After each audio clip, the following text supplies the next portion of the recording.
So here is an example of energy efficiency calculated in a non-living system, a wind turbine that is taking wind and the force of that wind to make a mechanical energy conversion, and in this case produce electrical energy that can be used for mechanical purposes later on. So we have 122 watts of power that come from wind on a wind generator's propeller. So let's say this gust of wind hits that propeller for a second, and 122 joules of energy per second is a watt. A watt is another international unit. That's joules per second, so that's energy over time. And the output of that generator is 38 watts. So 122 watts went in and 38 watts are put out. So we work that expression this way, and we get this as our efficiency, which is a ratio. It will always be less than 1.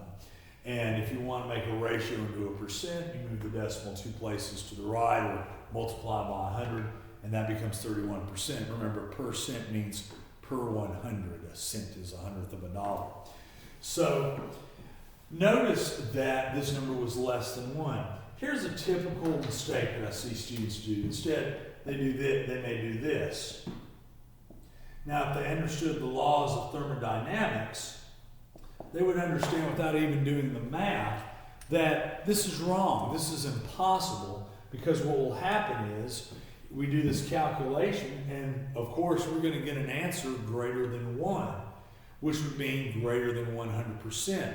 We know the laws of thermodynamics tell us that you can't get more energy put out than what you put in. There will always be loss. So if you do any type of energy efficiency calculations, and that efficiency is greater than 100%, there's a good chance you may have gotten your fraction backwards. It is simply not possible, and nowhere in the universe has it ever been found that we could get a greater amount of energy in the system than was put into it. So always be checking, does this make logical sense? This makes logical sense. Doing this would not make logical sense because it violates the laws of thermodynamics.